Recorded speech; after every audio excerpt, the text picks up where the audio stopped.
En el amplio mundo de las enfermedades mentales o de las disfunciones psíquicas que en cierta medida, o en mayor o menor grado, pues todo el mundo padece, porque quien no ha tenido una astenia primaveral, una depresión, un cambio de ánimo, etcétera, hay un capítulo muy desconcertante que es el de los delirios, el de las personas que creen cosas, imaginan cosas, ven cosas que no están en la realidad. Es lo que clásicamente llamaríamos el señor o la señora que se creen Napoleón y se lo creen verdaderamente.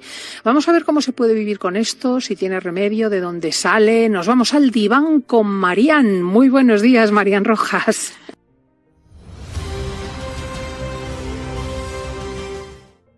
Buenos días, Cristina. Pues acaso hay un tema del que nunca hemos hablado y que probablemente a muchos de nuestros oyentes pues también les pueda generar curiosidad o interés, ¿no? Sí, y quizá tengan en su entorno, porque ahora ya la gente habla más de estos, pues una persona con esquizofrenia o con una bipolaridad con manía, en fin, el delirio, que yo creo que antes o más tarde todo el mundo acaba por toparse en alguna persona. ¿Qué es?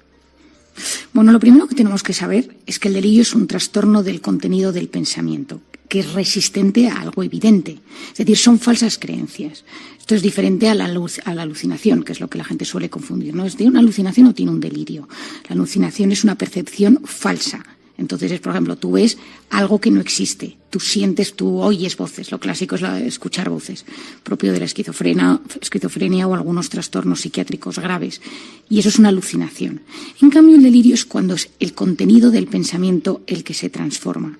Entonces, cuando tú tienes un trastorno delirante, como lo decimos en el manual de psiquiatría, pues son ideas delirantes por lo menos de un mes de duración. No es una esquizofrenia, es importante, pero no es lo mismo la esquizofrenia que el trastorno delirante. El trastorno delirante puede aparecer por diferentes razones. Puede aparecer por consumo de drogas, alcohol, drogas.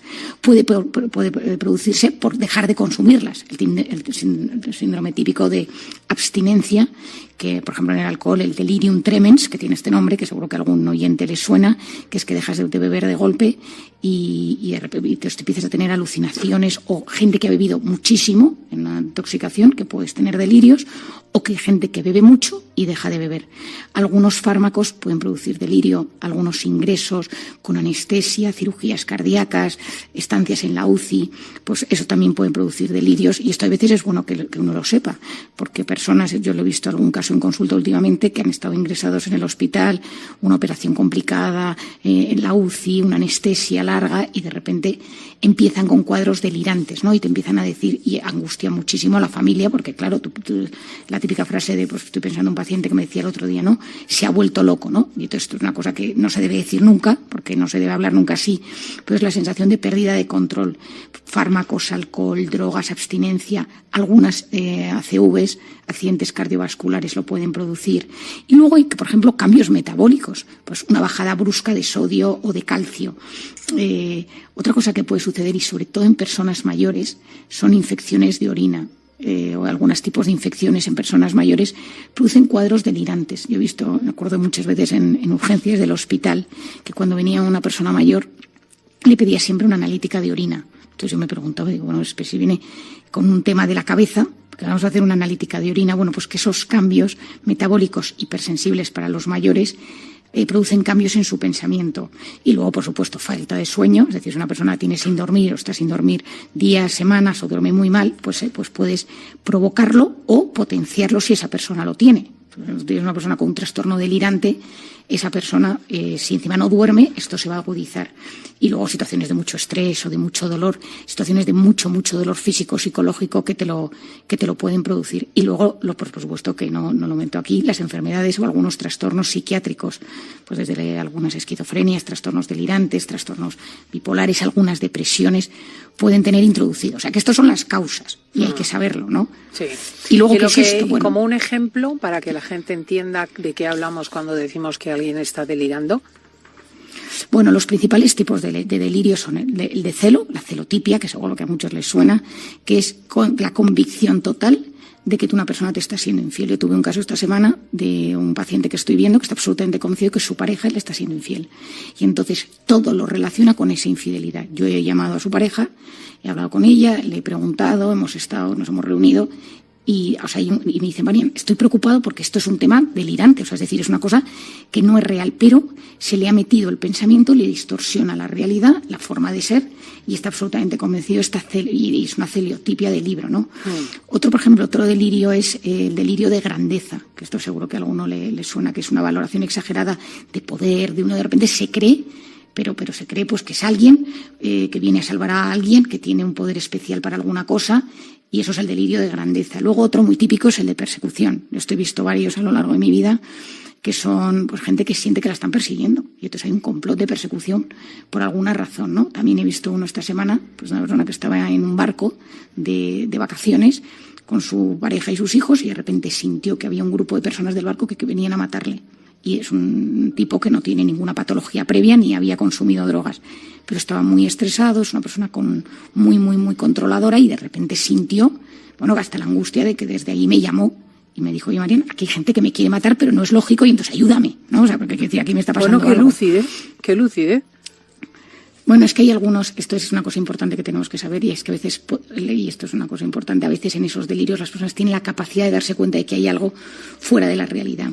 Luego hay lo que se llama la idea delirante somática, y es decir, la gente que piensa que alguna parte de su cuerpo está mal.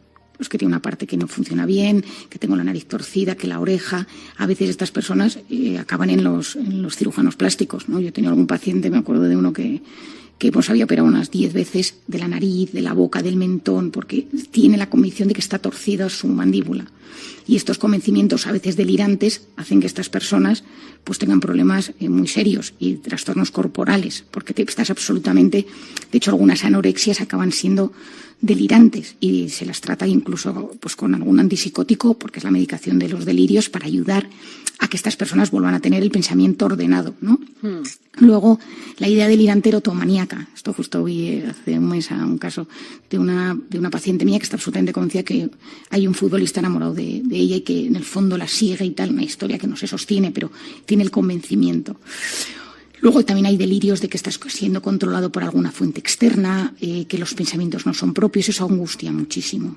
Entonces, tenemos que entender que hay una cosa que es el delirio, y luego tenemos que saber que hay otra cosa que son las alucinaciones y otras cosas que son las obsesiones. Porque hay gente que las confunde, es decir, dice, esto es una obsesión, esto es una idea sobrevalorada de un tema, o cómo es, ¿no? Que yo creo, Cristina, que esto es un tema para que nuestros oyentes entiendan. Es verdad que hoy es más psiquiátrico de lo normal, pero a mí también me gusta que ellos que nos escuchan lo sepan.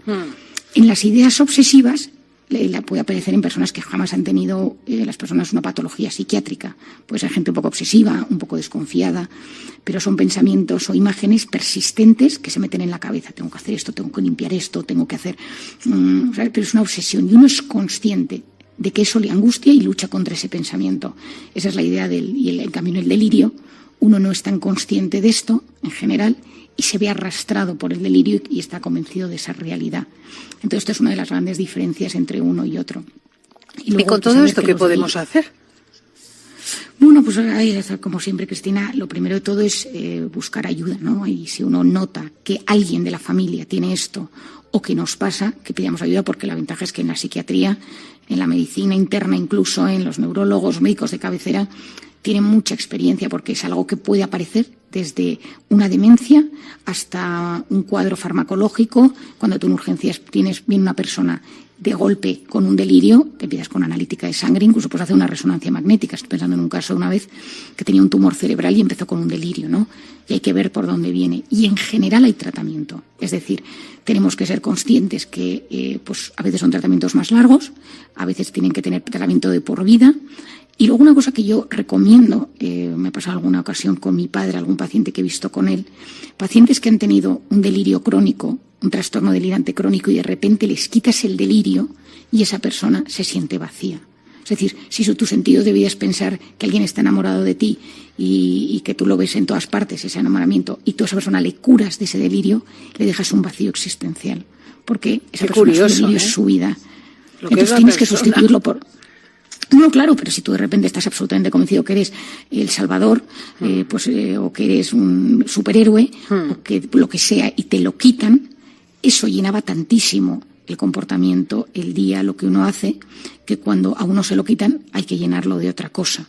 Entonces, por eso cuando tratamos a personas que tienen este tipo de patología, es súper importante deporte, vida social, actividades culturales, manualidades, algo de la que la persona se vaya enganchando, música, por ejemplo, que ayuda muchísimo al cerebro siempre, o canto, para que cuando esa persona de repente, ese delirio se mitigue o vaya desapareciendo casi por completo, la persona no se sienta vacía, porque ahí hay un momento de, entonces, ¿cuál es el sentido de mi vida? Yo llevo meses, años luchando o pensando, teniendo una creencia sobre un tema de forma súper potente, y de repente esto ha desaparecido de mi cabeza, y entonces, bueno, ¿yo qué he hecho con mi vida?